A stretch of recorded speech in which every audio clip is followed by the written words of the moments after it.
Hi friends, welcome to hello Kiran అందాల YouTube channel. ఈ వీడియోలో టాపిక్ ఏంటంటే డిప్రెషన్లో యువత. ప్రతి ఏటా ఎంతమంది సూసైడ్ చేసుకుంటున్నారంటే మెంటల్ హెల్త్ అవేర్నెస్. ప్రపంచవ్యాప్తంగా ప్రతి సంవత్సరం సుమారు 8 లక్షల మంది ఆత్మహత్య చేసుకుంటున్నారు.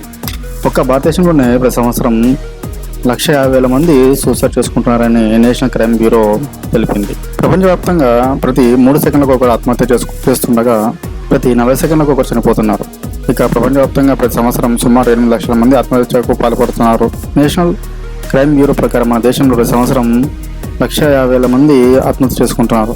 ఆత్మహత్యలు చేసుకుంటున్న వారిలో యువత ఎక్కువగా ఉన్నారని పశ్చిమ బెంగాల్కు చెందిన Bankura Sammilani medical college and hospital psychiatrist professor doctor Ranjan Bhattacharya తెలిపారు.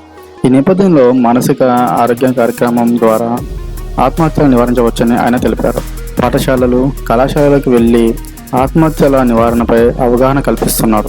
ఈ సందర్భంగా psychiatrist professor doctor Ranjan Bhattacharya మాట్లాడుతూ ఆత్మహత్య ధోరణి ఉన్నవారిని గుర్తించి వారితో మాట్లాడాలని సూచిస్తారు. అతని మాట వినాలని, స్పందించాలని అంటున్నారు. దీని ద్వారా ఆత్మహత్యను 100% నివారించవచ్చని ఆయన తెలిపారు.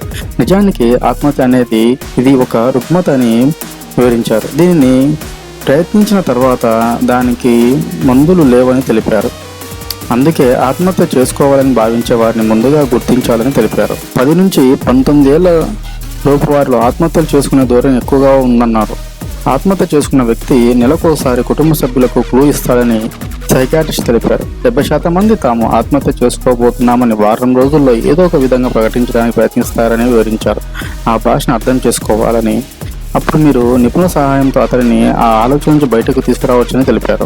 ఆత్మహత్యకు 2 ప్రధాన కారణాలు ఉన్నాయని ఆయన తెలిపారు. మొదటిది పరీక్షలో విఫలమవడం, రెండవది ప్రేమలో విఫలమవమని తెలిపారు. అలాగే డిప్రెషన్తో బాధపడుతున్న ప్రతి 100 మందిలో 15 మంది తమ జీవితంలో ఏదో ఒక సమయంలో ఆత్మహత్య చేస్తున్నారని వివరించారు.